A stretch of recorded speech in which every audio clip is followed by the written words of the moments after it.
AJPI, association d'assurés engagés et responsables, présente Sud Radio, la force de l'engagement, 15h, 15h30, Muriel Réus. Bonjour à toutes et à tous, bienvenue dans La Force de l'Engagement, l'émission qui donne la parole à celles et ceux qui font bouger la société. Aujourd'hui, je reçois Hélène Becchiali, psychanalyste, essayiste et autrice. Mais avant de commencer notre conversation, arrêtons-nous un instant autour de cette question. Faut-il aujourd'hui s'engager pour un éveil collectif des hommes ? Eh bien oui, parce que l'enjeu aujourd'hui, ce n'est plus seulement d'écouter les femmes, leurs combats, leurs colères, leurs blessures, mais c'est aussi de mettre les hommes face à eux-mêmes. C'est de poser sur eux ce regard lucide et de les inviter à se reconnaître dans ce qu'ils nourrissent, incarnent, transmettent, tolèrent. Non pas individuellement, bien sûr, non pas comme une somme de parcours isolés, mais comme un corps social, une culture, un héritage. C'est les inviter à un chemin d'éveil collectif. Alors beaucoup, bien sûr, ont déjà amorcé ce chemin. Certains s'engagent, soutiennent, avancent sur les droits fondamentaux des femmes. Leur sécurité, leur liberté, leur égalité, leur dignité. Mais trop souvent encore, ce sont les femmes qui portent seules la charge de la vigilance, de la dénonciation, de la pédagogie. Elles expliquent, elles alertent, elles protègent, parfois même au cœur de leur vie et au prix de leur vie. Il est temps, je crois que vous serez d'accord avec moi, que les hommes prennent place au premier rang de ces combats. Car si l'on reste à quelques voix masculines isolées, l'équilibre ne basculera pas. L'éveil individuel, aussi sincère soit-il, ne suffit pas. Tant qu'il ne devient pas un mouvement global, tant qu'il n'irrigue pas toutes les sphères, la famille, l'école, l'entreprise, la politique, les violences persistent, le sexisme se répète et l'égalité recule. S'engager pour un éveil collectif des hommes, c'est refuser l'illusion qu'il suffirait de quelques figures exemplaires. C'est exiger que l'ensemble des hommes ouvrent les yeux sur la réalité des violences, sur la banalisation du sexisme, sur la responsabilité qu'ils portent dans ce système. Car le patriarcat n'est pas seulement une domination, c'est aussi une prison. Une prison qui enferme les femmes dans la peur et la contrainte, mais qui enferme aussi les hommes dans des rôles de force et de virilité imposés. L'éveil collectif, c'est briser ces chaînes des deux côtés. Alors oui, cet éveil doit être collectif. Des femmes qui parlent, dénoncent, résistent. Des hommes qui se lèvent, qui écoutent, qui agissent. Pas au calendrier des bonnes intentions, mais parce que la société n'a plus le temps d'attendre. S'engager pour cet éveil collectif des hommes, c'est transformer une minorité lucide en majorité active. C'est passer de la prise de conscience à la responsabilité. Et c'est au fond redonner aux hommes la possibilité d'aimer, de travailler, de vivre dans une société, enfin libérée de cette violence qui les déshonore autant qu'elle détruit les femmes. Sud Radio, la force de l'engagement, Muriel Réus. Bonjour Hélène, vous êtes psychanalyste, essayiste, autrice de plusieurs ouvrages et vous publiez aujourd'hui La déconstruction des hommes, une fausse bonne idée aux éditions Trédaniel. Un livre qui affirme qu'il ne s'agit pas de déconstruire les hommes, mais de leur proposer un chemin d'éveil, d'initiation intime et individuelle pour qu'ils prennent pleinement leur place dans l'égalité. Alors, Hélène Becchiali, vous avez choisi d'écrire sur un terrain, on peut le dire, un peu verrouillé, parce qu'il est souvent perçu comme accusatoire, celui des hommes, de leur place dans la société, de leur rôle dans l'égalité, du pouvoir masculin, de ses résistances. Alors, pourquoi vous avez choisi ce terrain-là, autant de choquer les féministes et les masculinistes ? Alors, mon livre est dédié aux hommes de bonne volonté. Par conséquent, je laisse de côté les masculinistes qui sont figés dans une posture haineuse et de colère. En revanche, mon propos est très bien accueilli et par les femmes et par les hommes. Par les femmes, surtout les féministes, parce que je les remercie. Tout le long du livre, je les remercie de lancer une alerte, je les remercie de provoquer un électrochoc, parce que c'est évident qu'on ne peut plus continuer, les hommes ne peuvent plus continuer à nier la moitié de l'humanité. Les hommes, de leur côté, savent que je ne les accuse pas, parce que, au contraire, je fais confiance à leur intelligence de cœur. Je sais qu'elle existe. En tant que psychanalyste et puis coach de hauts dirigeants, j'ai pu voir qu'ils étaient capables de courage pour se regarder en face et pour faire en sorte de changer. Alors, ce mot déconstruction, on en parle beaucoup. Il y a ceux qui l'acceptent, ceux qui ne comprennent pas. Ils ont nourri quand même des décennies de pensée critique. Ça, on peut peut-être le lui reconnaître à ce terme-là. C'est peut-être aussi lui qui a permis de mettre au jour le patriarcat comme système. En disant que cette déconstruction des hommes est une fausse bonne idée, est-ce qu'on n'est pas en train de fragiliser ce qu'on pourrait considérer comme un héritage intellectuel et politique ? Non, je crois pas, parce qu'il faut distinguer deux choses. la déconstruction du patriarcat et la déconstruction des hommes. Donc la déconstruction du patriarcat, je suis absolument pour et j'ai beaucoup aimé votre édito qui va tout à fait dans ce sens. Parce que effectivement, le patriarcat est toxique pour les femmes, mais aussi pour les hommes, on ne le dit pas assez. En revanche, je vais moi proposer autre chose que la déconstruction des hommes, des individus. Et par ailleurs, de vouloir déconstruire les hommes, ça laisserait supposer que toutes les masculinités sont toxiques, ce qui n'est pas le cas. L'homme n'est pas forcément toxique de nature. Et puis enfin, déconstruire ce qui n'est pas construit, n'est pas forcément du bon sens, puisque un homme qui viole, qui harcèle, qui est meurtrier, n'est pas un homme construit. Alors vous proposez de remplacer la déconstruction par un autre chemin, celui de l'initiation et de l'éveil. Et vous parlez d'hommes capables de se transformer de l'intérieur, de rompre avec les prisons de la virilité imposée pour trouver une autre manière d'être en relation avec les femmes, avec eux-mêmes, avec la société. Dans un instant, vous allez nous dire ce que vous entendez par homme initié et pourquoi, selon vous, c'est une seule alternative crédible au patriarcat. À tout de suite sur Sud Radio. Sud Radio, la force de l'engagement, 15h, 15h30, Muriel Réus. Donner la parole à celles et ceux qui font bouger la société, c'est sur Sud Radio et c'est la force de l'engagement. Aujourd'hui, nous nous engageons pour un éveil collectif des hommes avec Hélène Vecchiali, psychanalyste, autrice de La déconstruction des hommes, une fausse bonne idée, aux éditions Très Daniel. Alors, on s'est quitté sur les hommes initiés, ces hommes initiés dont vous nous parlez. Pour nos auditeurs, qu'est-ce que cela veut dire ? Quelles sont les étapes ou les prises de conscience qui, d'après vous, Hélène, transforment un homme ordinaire en homme initié ? Alors, si je devais être très synthétique, je dirais que être un homme initié, c'est refuser de se soumettre à toutes les figures tutélaires, entre obéir collectivement comme un fils aux injonctions du matriarcat, c'est-à-dire déconstruis-toi, ou obéir collectivement comme un fils encore aux injonctions insensées du patriarcat, soit un homme viril, mon fils. Eh bien, moi, je propose de devenir un homme initié. Je propose une troisième voie. En quoi ça consiste ? Eh bien, c'est un rite de passage. Et ce chemin est en 3 étapes. Je vais les décrire et puis je donnerai un exemple, ça sera quand même plus parlant. Tout d'abord, prendre conscience du fait qu'on est écrasé par une autorité. Écrasé, étymologiquement, c'est imponere, qui a donné imposture. Donc la première étape, c'est réaliser qu'on est dans l'imposture d'un point de vue étymologique, c'est-à-dire qu'on est écrasé, inconsciemment ou non, par une autorité parentale. La deuxième étape, c'est se révolter, c'est-à-dire se dire non, je ne vais pas subir le joug de quelqu'un qui va interférer dans mes désirs et dans mon pouvoir. Et la troisième étape, c'est gagner au sens de récupérer un gain, c'est-à-dire récupérer le pouvoir sur ma vie. Si j'étais psychanalyste, je dirais récupérer le phallus, c'est-à-dire vraiment le pouvoir sur mon existence. Donc je vais donner un exemple d'un monsieur dont je parle dans mon livre, qui s'appelle Ludovic, et qui est tombé amoureux d'une Sénégalaise, Fatou.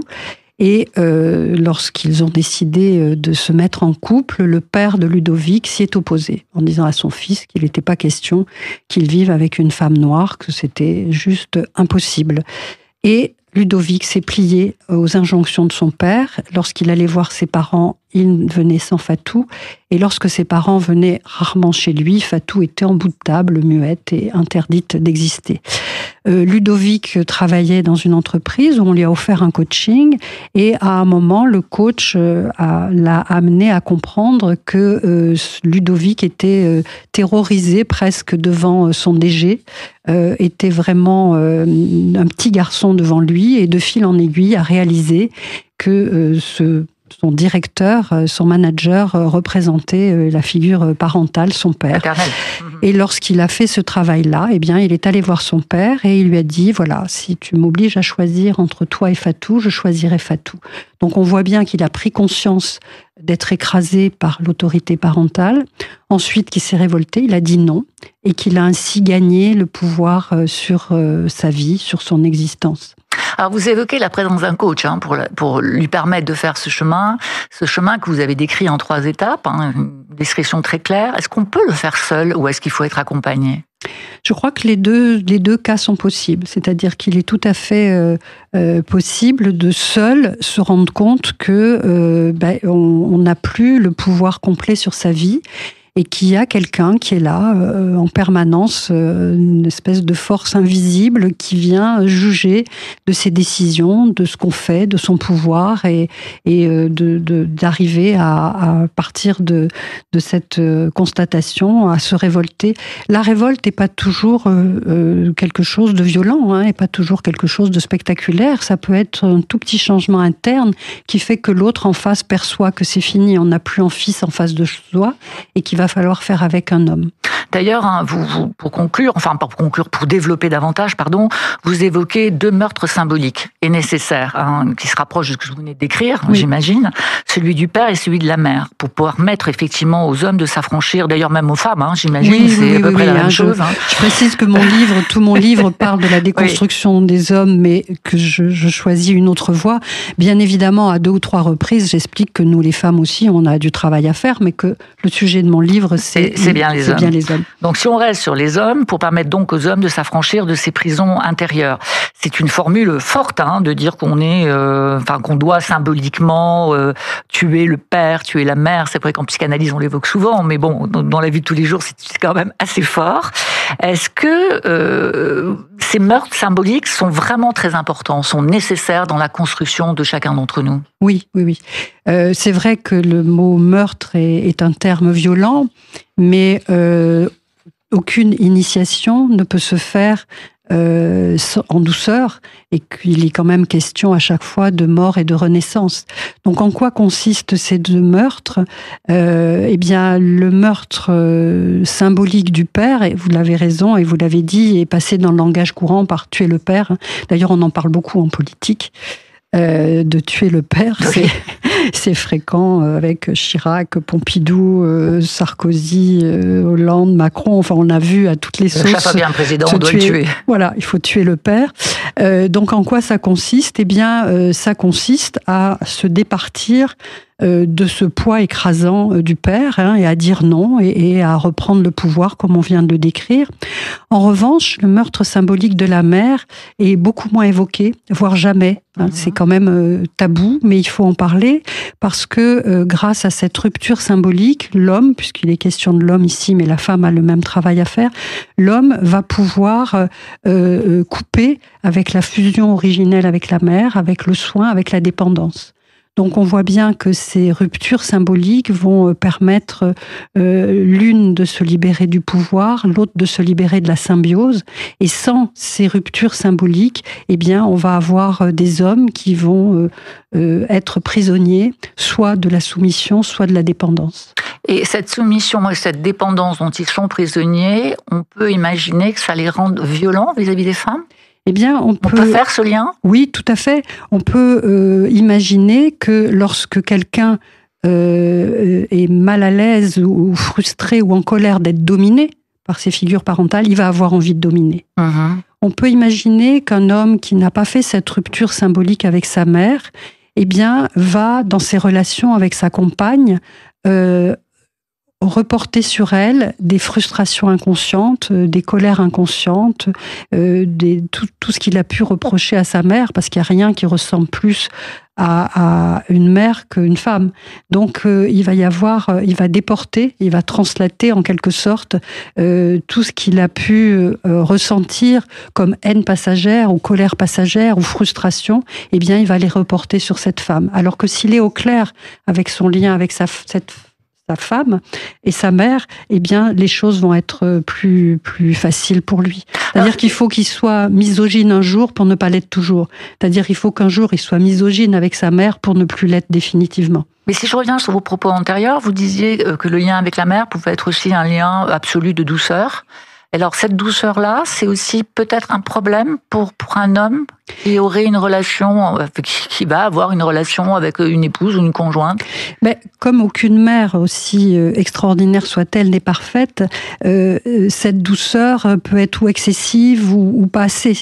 Ce lien peut être ou trop passé. On remarque souvent dans les liens, parce qu'on a ce fameux complexe d'Oedipe, on remarque souvent dans les liens garçon-maman quelque chose qui peut être excessif d'un côté ou de l'autre, et que le curseur est difficilement, pas facile à mettre. Par conséquent, le garçon, lorsqu'il devient adulte, pendant un moment, peut avoir un lien un peu ambivalent avec sa mère.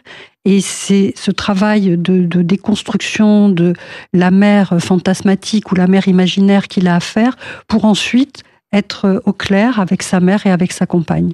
Alors là, vous décrivez un chemin intime, vous le décrivez très bien d'ailleurs, mais qui est presque psychanalytique, qu'il est d'ailleurs. Oui. Comment on gère, et donc c'est du temps long, comment on gère ça avec cette société qui a besoin vraiment de changements rapides, On voit les chiffres sur les violences ne baissent pas, ils augmentent régulièrement. 250 000 femmes victimes de violences par an, 3 millions de femmes qui subissent des violences de toute nature. Alors comment est-ce qu'on peut passer d'un travail très personnel, de déconstruction, à ce chemin intime que vous décrivez, à une transformation collective dans la famille, dans l'école, dans les institutions? Quelle pourrait être une des solutions? Eh bien, je crois que ce qui est important de savoir, c'est que l'initiation telle que je la décris est certes un chemin intime, mais que les effets ne restent pas figés à l'individu. Camus disait « Je me révolte, donc nous sommes ».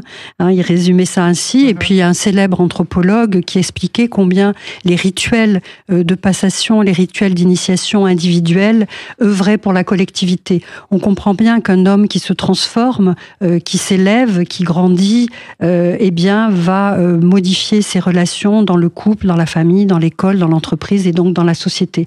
Et c'est grâce à ces transformations individuelles que le collectif va bouger.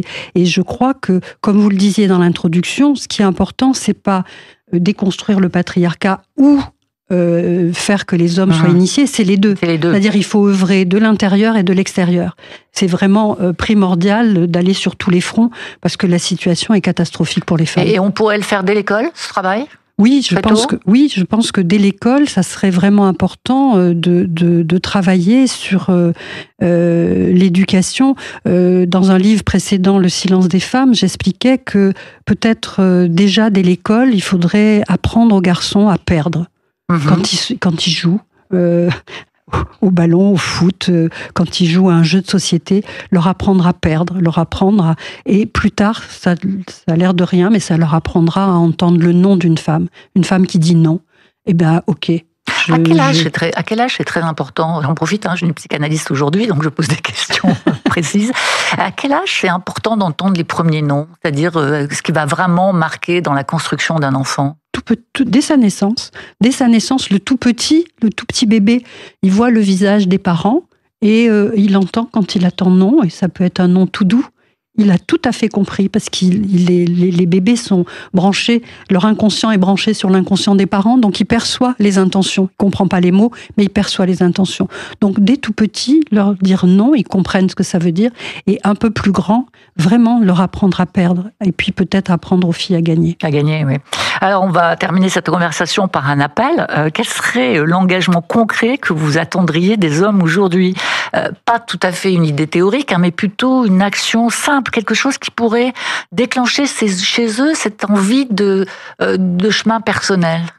Eh bien, moi, je souhaiterais vraiment, et je lance un appel haut et fort, je souhaiterais demander aux hommes de s'engager à regarder la réalité en face, à regarder les faits, à regarder les statistiques, à regarder ce qui se passe dans le monde. Vous en parliez tout à l'heure. Dans le monde, il y a quand même aujourd'hui, à l'heure où je vous parle, je ne sais pas si vous savez, le nombre de femmes qui sont mutilées sexuellement dans le monde, là, en ce moment.